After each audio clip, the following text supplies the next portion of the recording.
Nós vamos passar a palavra agora para o senhor Benito Augusto Galiani Tiese, que é presidente do Sindicato dos Delegados de Polícia do Distrito Federal. Com a palavra, 15 minutos. Boa tarde, senhor deputado, que preside a mesa. Em nome de quem eu cumprimento a todos os presentes, os colegas ao lado. Falo aqui, embora presidente do Sindicato dos Delegados de Polícia, falo em nome da Associação Nacional dos Delegados de Polícia, que congregam todos os delegados do país, civil e federal. Veja bem, nos sentimos muito bem em casa aqui dentro, porque estamos de frente para as pessoas que operam para a realização da justiça. Então, cada um dentro do seu papel, mas todos operando para a realização da justiça. E quando vou falar aqui da atividade voltada à policial, mas encarem a minha fala como para todos aqueles que operam essa atividade de realização da justiça. São dois projetos, o cabeça que seria o 330 e um apensado 554. O 330 ele trata da aposentação do policial, servidor policial. O 554, trazido pelo governo em 2010, ele traz a primeira inovação de abrir o rol daqueles que são atingidos, servidores atingidos pelo novo projeto, permitindo, inclusive, a inserção de outras carreiras que efetivamente exercem atividade de risco. O colega já disse aqui, a tratativa da aposentação diferenciada daquele servidor que exerce atividade de risco, ela existe desde a Constituição de 46, regrada pela 3.313. Então, não é um assunto novo, é um assunto muito antigo e vige hoje, com muita tranquilidade, graças a Deus, a Lei Complementar 51 em todos os seus alcances, inclusive no que concerne às emendas que vieram a posteriori. Por que eu digo isso?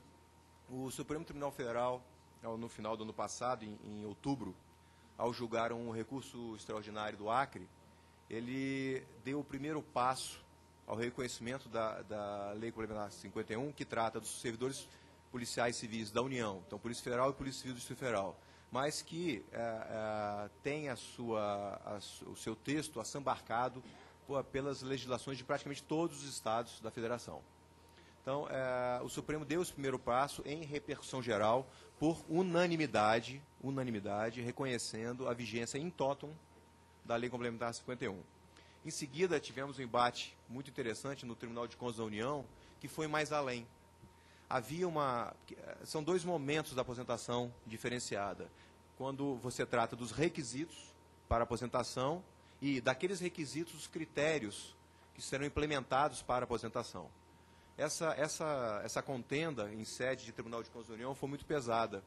E ali chegou ao efetivo interesse da norma, que era dar um tratamento absolutamente diferenciado àquele servidor que exerce atividade de risco. Em que sentido? Inclusive afastando regra de transição. Sim, aquela emenda constitucional 41, que trouxe uma roupagem nova ao servidor, que ao galgar uma determinada idade e um determinado tempo de serviço, poderia optar pela aposentação integral, então 60 anos homem, 53 mulher, 53 anos mulher, aquela regra diferenciada. O Tribunal de Contas da União foi muito feliz em mostrar que a nossa regra, que é uma regra diferenciada, ela deve obedecer uma coluna rígida de tratativas, sob pena de ineficácia da própria norma constitucional. Vejam bem, se o Constituinte disse que o servidor que exerce atividade de risco ele tem que ter um tratamento diferenciado, eu não posso, nessa coluna do tratamento diferenciado, vergar para um tratamento comum, estender ao servidor que exerce atividade de risco um tratamento comum, sob pena de tornar ineficaz o próprio comando. Então, uma norma reguladora, mesmo em sede de lei complementar, mas ela é reguladora, ela não pode trazer um viés que torne ineficaz a regra constitucional. Então, foi muito feliz o acórdão 379 de 2009 do TCU, que adentrou essa questão, no que concerne também aos critérios da aposentação. A gente fala de tratamento diferenciado. A quem interessa o tratamento diferenciado? Ao servidor? Não. Esse tratamento diferenciado, trazido aqui desde de 46, ele diz respeito ao interesse do Estado. E essa discussão foi muito acirrada, no Supremo nem tanto, mas mais dentro do TCU, nessa linha. É importante para o Estado a aposentação prematura, entre aspas, um pouco diferente do servidor comum, porque é fundamental para o Estado ter um servidor que dê eficácia à atividade de segurança pública, no nosso caso.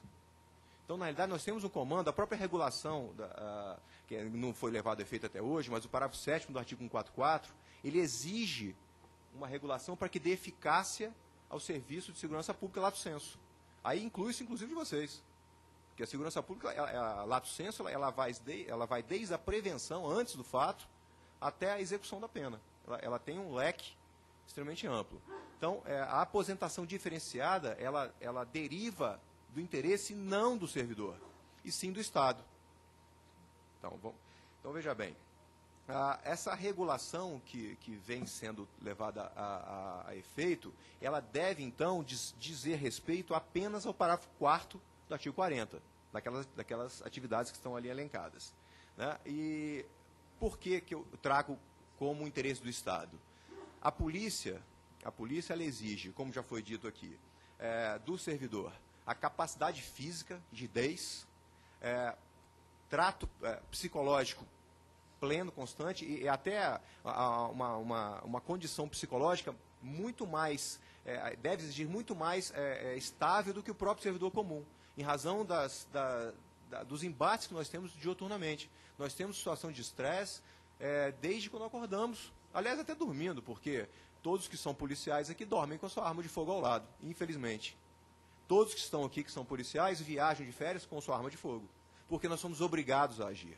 Então, a condição de estresse psicológico é levado a efeito pela nossa atividade, inclusive nos horários de folga, tá? Ela traz uma afetação psicológica muito grave. O colega falou aqui de suicídio, é altíssimo o nosso índice de suicídio. Nós temos estatísticas aqui que são absurdamente superiores do que do servidor comum, justamente pela condição de vivência dentro de um estado de estresse. Não é? Capacidade física não precisa nem falar, né? Então, se você está na atividade de policiamento, né, com nada, eu quero chegar bem ainda aos 60 anos, mas é óbvio que nós entramos num downing, numa curva descendente grave com a idade. Isso é fato. Isso é fato.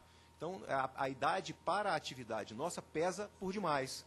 A experiência que é trazida com a idade do servidor público comum, para nós, ela tem, lógico, tem peso, mas ela desequilibra, como menos importância, da rigidez física que é exigida na nossa atividade comum.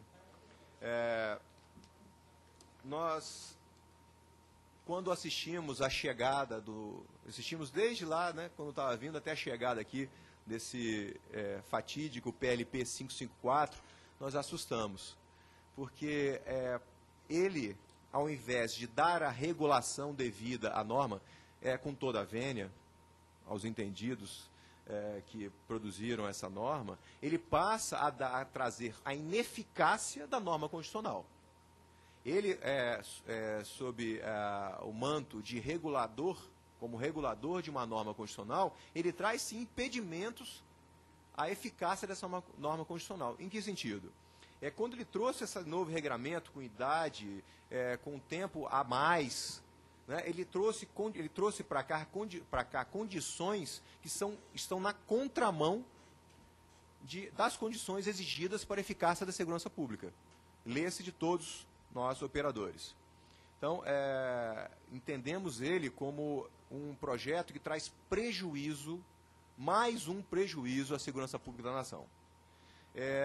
Graças à abertura, o Divinato foi muito inteligente de trazer aqui, na verdade, quando foi posta a matéria, se suplantou os vícios de iniciativa, a matéria está posta, ela tem que ser decidida por esta casa, e nessa linha, houve um substitutivo levado a efeito pela Comissão de Segurança Pública, que ele trouxe uma roupagem que, na verdade, essa roupagem ela traz agregadores à Lei Complementar 51 hoje vigente. Quais são? Primeiro, ele não trata de modificação da aposentação do homem policial. mas ele, de uma forma muito coerente, ele trouxe a modificação da aposentação da mulher policial. Mas uma forma muito inteligente. Aí, os colegas que são do governo, que tratam dessa matéria, que fiquem atentos a essa questão. Veja bem, não se modificou homem e mulher atividade de risco. Essa já é diferenciada. 5 minutos. Essa atividade de risco já é diferenciada. O que se modificou no substitutivo é o tempo que não é de risco. Aqueles 10 anos a mais para o homem e 5 para a mulher. Que a Constituição já prevê isso. A mulher já tem esse tratamento diferenciado pela própria Constituição. O que o substitutivo fez foi tratar de forma diferenciada para a mulher o tempo que é comum. Os 10 anos que não são aqueles 20 de polícia. Muito inteligente. Muito inteligente isso. Acidente em serviço. Temos que evitar celeuma quanto ao acidente em serviço, sob pena de nenhum policial mais sair para a operação. Ora, se eu vou para a operação sabendo que se eu levar um tiro e me incapacitar, eu vou aposentar proporcional, eu não vou para a operação. Ou então o sujeito sacou como é que é? Um bodoque, né? Tá, eu vou já me homiziar aqui, me esconder, porque eu não quero ser atingido, porque eu vou morrer. Se eu morrer, vai ter uma pensão reduzida, e se eu sobreviver, eu vou falecer mais rápido do que deveria. Então, somos obrigados a tratar dessa questão aqui, obrigados a tratar do acidente de serviço da moléstia grave. E foi muito feliz também o substitutivo e trouxe a matéria à colação. A invalidez permanente decorrente de acidente não em serviço e daquela doença não prescrita em lei. Não temos que tratar aqui, desculpa quem falou que não, mas pelo amor de Deus, ué. Veja bem, se eu tenho uma tratativa de regramento com número de idade, com número de anos diferenciada, a proporcionalidade da minha aposentação em razão do acidente não em serviço ou da doença não em lei tem que ser dessa coluna. Então, são 30 anos, é sobre 30 anos a minha proporcionalidade, e não sobre a regra geral, sob pena de eu falhar de novo. Se eu estou descendo numa coluna diferenciada, eu não posso trazer regras gerais. Eu torno ineficaz de novo o instrumento constitucional. Então, tem que ser tratado e foi tratado com muita propriedade no substitutivo do deputado Marcelo Tajiba. Infelizmente não foi reeleito, mas aplaudimos a sua postura e foi tratado lá também. Quanto à relação aos critérios, tem que ter paridade e integralidade. Servidor público honesto, se for fazer caixinha para se aposentar, só se for na corrupção. Porque a gente ganha exatamente o que dá para sobreviver. Isso aí então, tem que ter integralidade, sim. E não é só para todos os servidores públicos.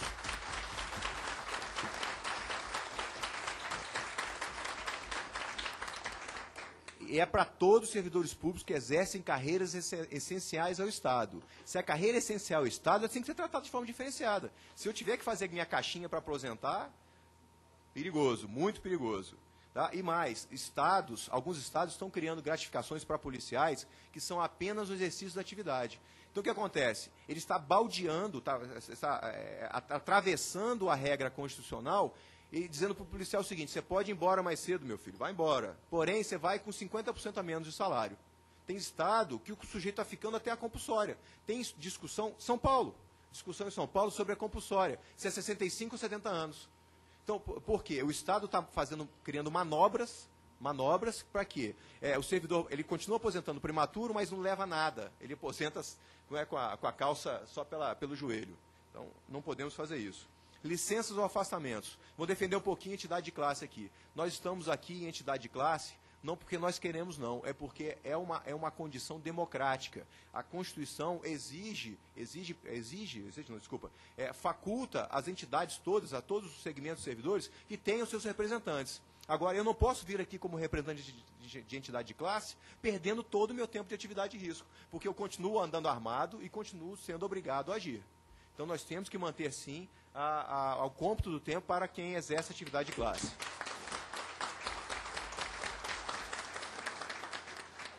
Senhor relator, confiamos no senhor, o senhor é sindicalista, o senhor é servidor público, temos a certeza absoluta que o senhor agregará somente ao projeto e preservará toda a rigidez que foi trazida aqui com o substitutivo. Que venham novas regras para somar e não para suprimir nada que foi colocado para cá, porque é a única condição do policial que ainda permite ele, pelo seu altruísmo, de continuar defendendo a sociedade. Muito obrigado.